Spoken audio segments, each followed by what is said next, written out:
Muy buenas, un gusto estar con ustedes aquí en el Cinematógrafo, el cine en la tele. Estamos en la sala de prensa del Festival de Cannes. Ahí está uno de los ganadores de Mejor Dirección. Es un premio de una injusticia ese, son los Javis con la bola negra. Y acá es donde generalmente se escribe o se editan las cosas. Pero bueno, no vamos a hablar de eso, lo que vamos a hablar es de esta nueva edición del Festival de Cannes, que el año que viene cumple 80 años. Así que así comienza el Cinematógrafo.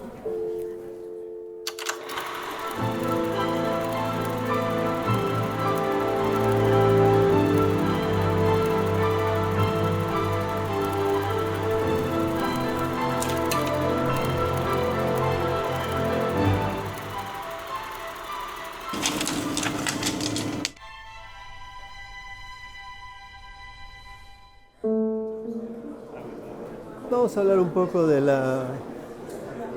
esta edición extraña. Realmente no hubo... El Festival de Cannes es importante en el sentido que es el festival que propone la agenda del cine contemporáneo. Eso es indudable. Entonces, tiene una importancia, porque de acá no solamente salen las películas que se van a ver en las salas, sobre todo lo que llamamos cine de autor. Pero eso no es todo. También hay algo así como ciertas estéticas que se validan acá. Y ese es el problema de un festival como este. Este es el problema que haya ganado la película de Cristian Mungiu. Su título es Fiordo. Vamos a empezar por Fiordo, que es una película que hay que discutir.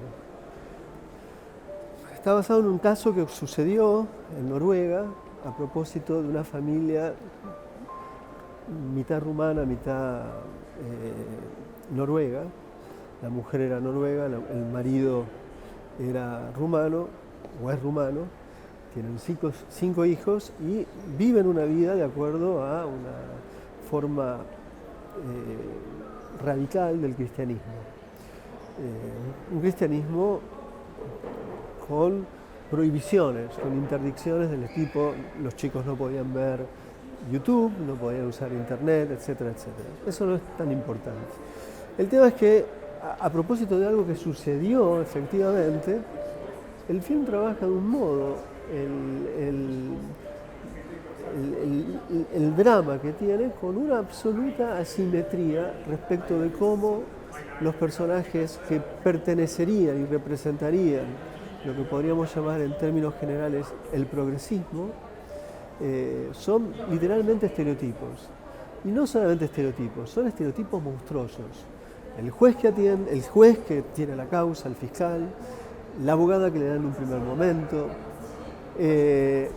las profesoras de las escuelas que denuncian a propósito de que ven que uno de estos niños, de los 5, tiene una marca en el cuello, un golpe, y no atribuyen el golpe a la forma en que educan a la familia los papás cómo educan a sus hijos.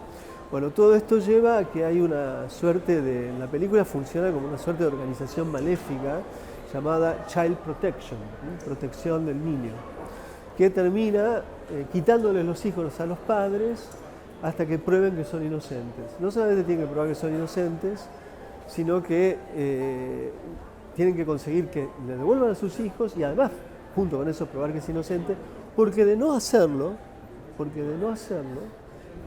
pueden ir presos.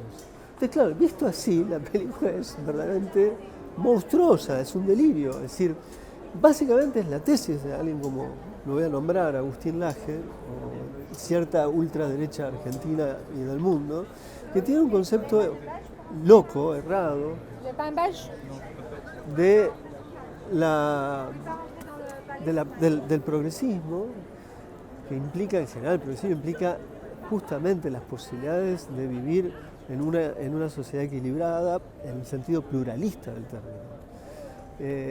Pero lo pone como si el Estado hubiera sido tomado por un progresismo fundamentalista que pide que la gente sea gay, que sea que si quiere cambiar de sexo, le cambie de sexo, que acepten el matrimonio igualitario, y que termina haciéndole esa fantasía loca, porque no es así, de que las personas que no son así están mal vistas. O sea, no, habría una intolerancia frente a eso. Entonces es una película extraña, porque es una película que plantea en un lugar la tolerancia, pero la forma de trabajar sobre el retrato de los personajes es totalmente asimétrica y en ese sentido toma partido. Cristian Mungiu había hecho una película que es 4 meses, 3 semanas, 2 días, que trabajaba sobre el aborto.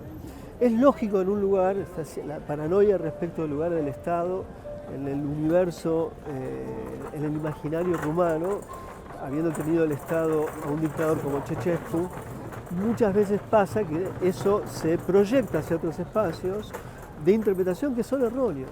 Entonces acá la película estaría planteando que el Estado no debe intervenir nunca, puesto que en la forma en que muestra, toda inserción del Estado sería monstruosa. Es una película pero tan reaccionaria en su corazón, y es una película que no dice con exactitud lo que piensa hasta que algunos elementos menores de la puesta en escena revelan el punto de anclaje que tiene la mirada de Mungiu. Sobre todo cuando hay un chiste a propósito justamente del comunismo. Como que los noruegos no lo necesitarían porque indirectamente ya lo tienen. Es una manera muy tonta, muy falaz, muy delirante de pensar el Estado en general, pensar el progresismo en particular, y que es uno de los problemas que tiene la película. Así parecía ser un problema ideológico, pero no es un problema ideológico, es un problema dramático.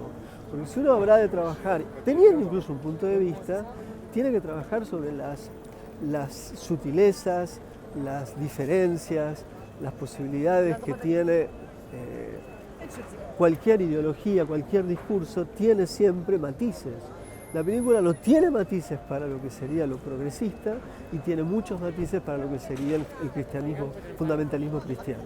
Dicho sea de paso, la película en Rumania, o mejor dicho, el caso este que estamos hablando en Rumania, fue el caso que levantó literalmente la ultraderecha rumana, reivindicando una cantidad de ideas, en principio antiguas, y que, entre otras cosas, una crítica al ideal europeo, que el ideal europeo estaría asociado a la idea del iluminismo, o la idea de la ilustración, que de alguna manera es lo que funda el Estado moderno. Entonces, este es el problema de la película en líneas generales. En Cannes se vieron otras películas.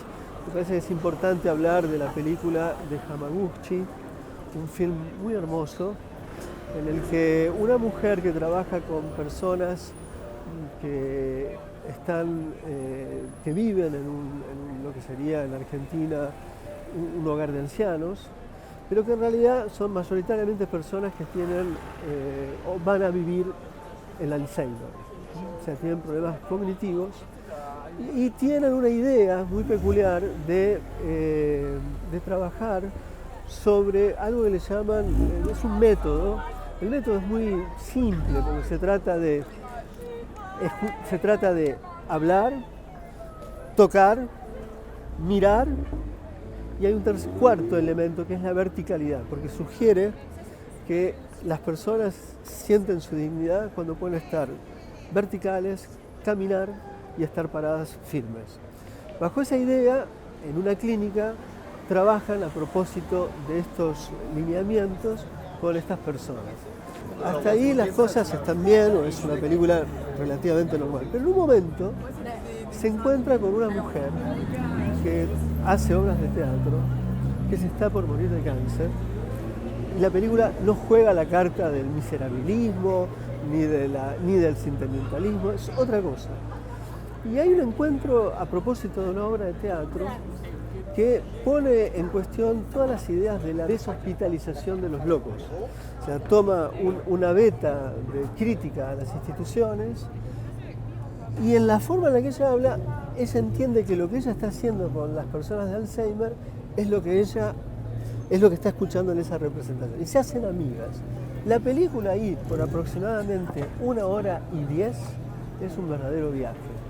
Porque salen a caminar, hay unas 3 o 4 caminatas como la que está haciendo acá mi camarógrafo hablando conmigo, él está hablando, le estoy hablando a la cámara y él está detrás de cámara, y esos travelings que son magníficos, empieza a gestarse una teoría general del capitalismo contemporáneo en relación a la situación de los viejos, la falta de la regeneración demográfica o la tendencia a una caída demográfica en los pueblos donde no hay deseos de tener hijos, y todo eso empieza a formar algo así como una teoría general del mal funcionamiento del capitalismo y de un sistema que se trabaja en respecto de sí en función de un mecanismo, llamémosle, entrópico de destrucción que hay que encontrarle alguna vuelta. Y eso se pone en juego, se sigue con la teoría, pero la praxis de la película es lo que vemos. Ahora, lo que sucede con esas dos mujeres es una suerte de milagro en cámara, ¿no? Es decir, porque es un entendimiento. La mujer que hace teatro en la película había estudiado filosofía en Francia, la mujer que está al cargo de esa clínica había estudiado antropología y había ido al Japón, entonces hay un momento que pasan del francés al japonés.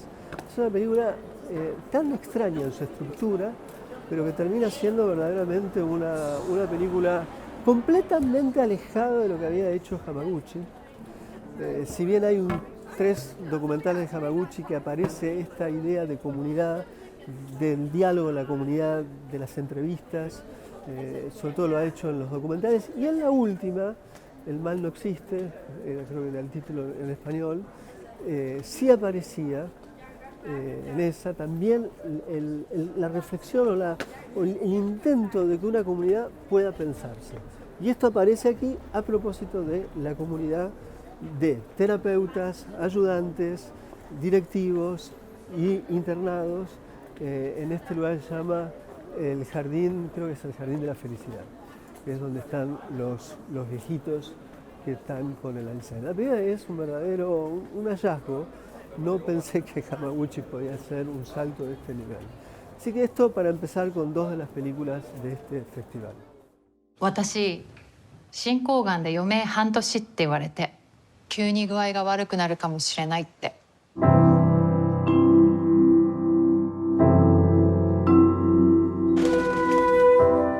Marie de Fontaine。あ、私もマリー。Qu'est-ce qui nous attend? Découvrons-le ensemble.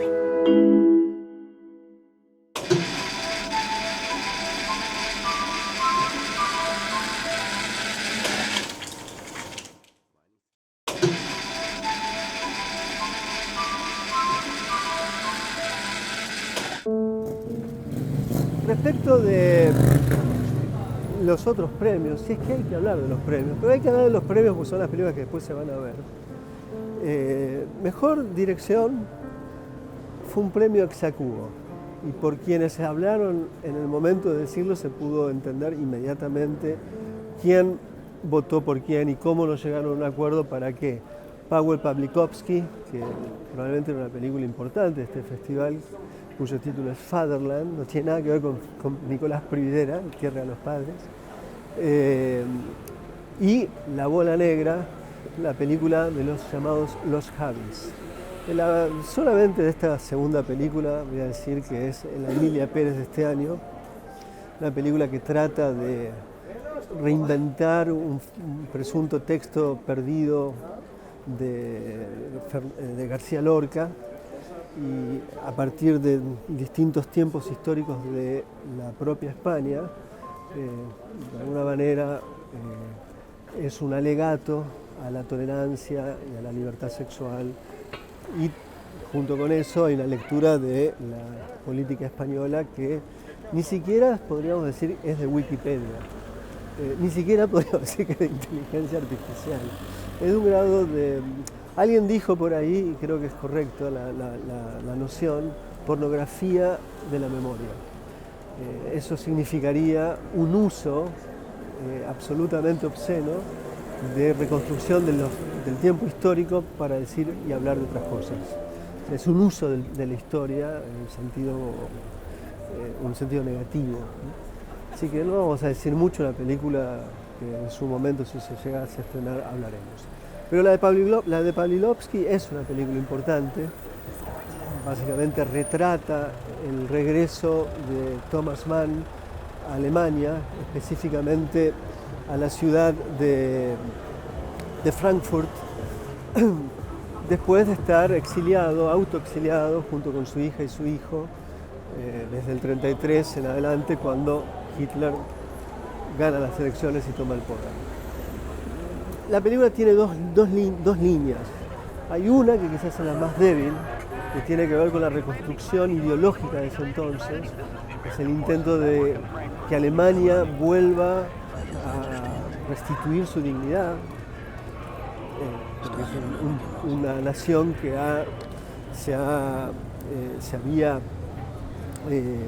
había puesto en marcha un plan de exterminio, un plan de dominio, que ya para ese entonces era visto como uno de los momentos de abyección de la historia del siglo XX. Entonces, entre las cosas a lo que vuelve, además de recibir premios, uno de los más grandes escritores del fines del siglo XIX y principios del XX, es, entre otras cosas, a retrabajar simbólicamente la nación. Eso por momentos parecen como citas justamente de Wikipedia. Hay sí el arraigo a la tradición asociada a Goethe, una línea del romanticismo alemán que no es una línea, llamémosle metafísica, o es una línea mucho más vital. Eso es parte de la discusión de la película.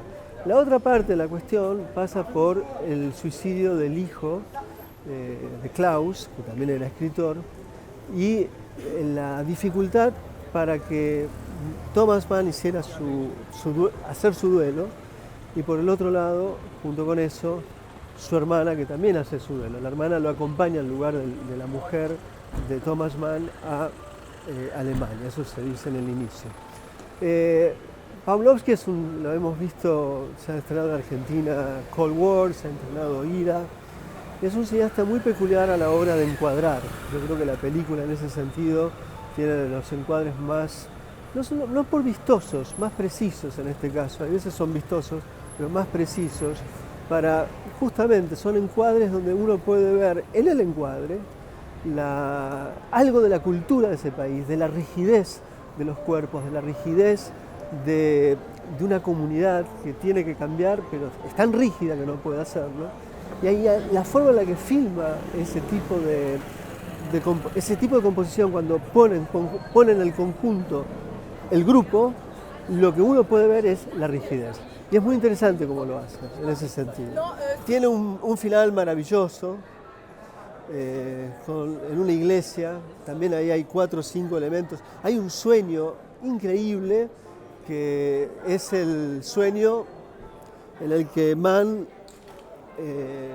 no ha ido al entierro, y en el sueño hay un silencio absoluto, son 4 planos, y termina con él en la cama durmiendo, con los ojos brillosos, sin silencio, sin ningún sonido alguno.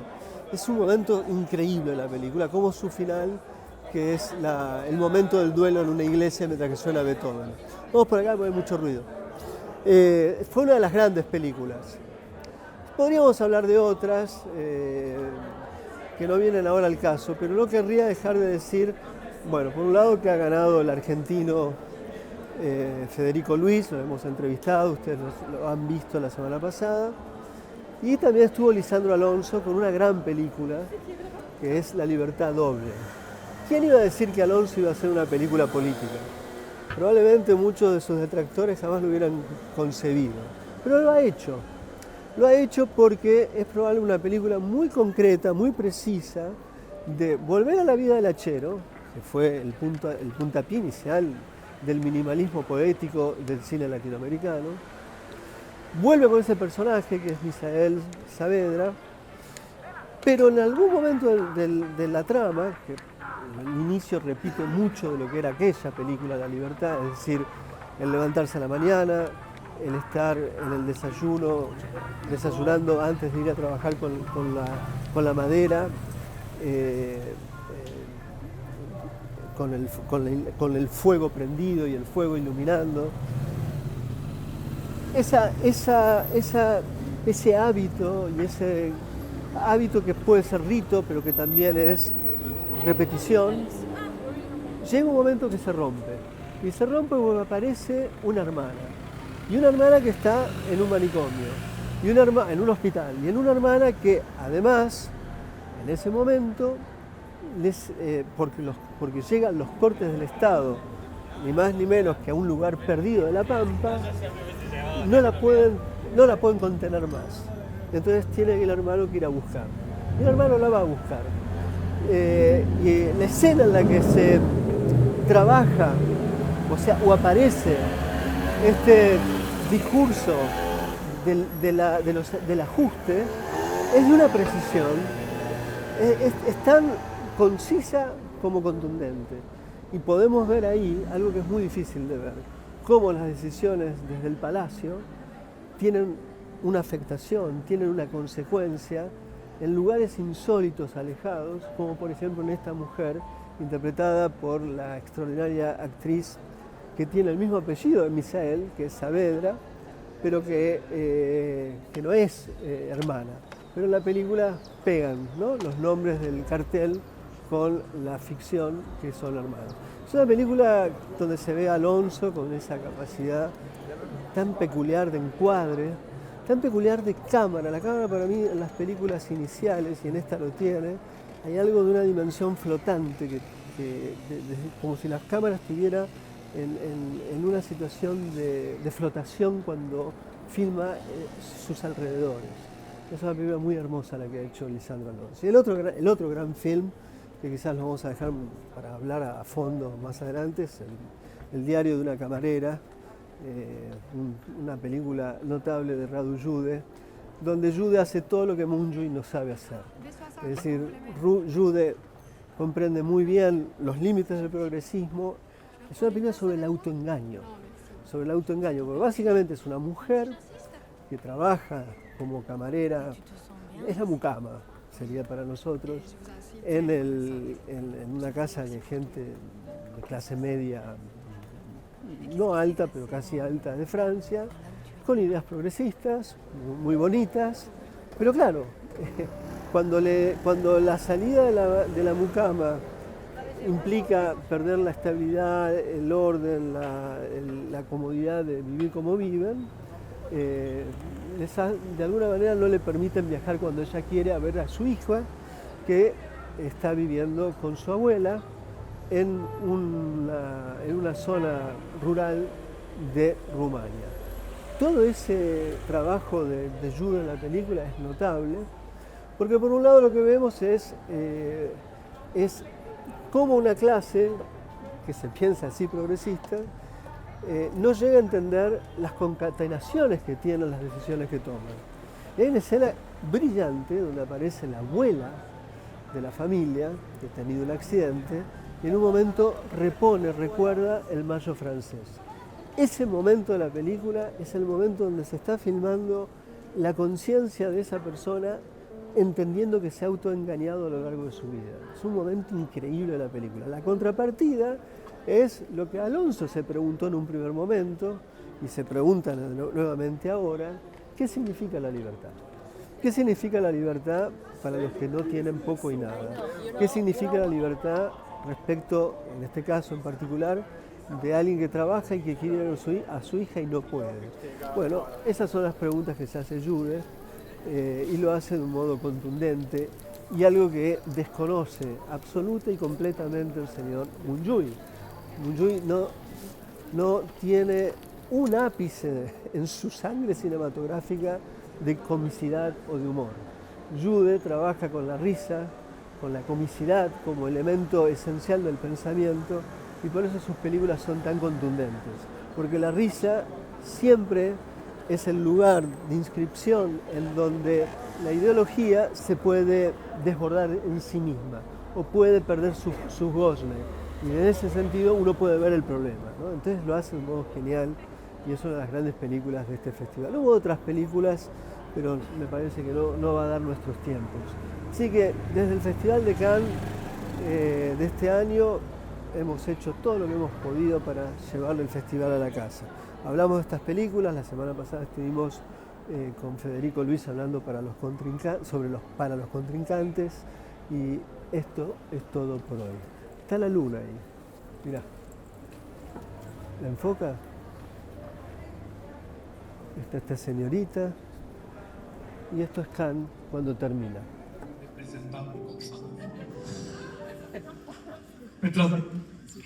Yeah, you blocked I've been waiting for you. Compréhension. Alors, il est ici au premier rang.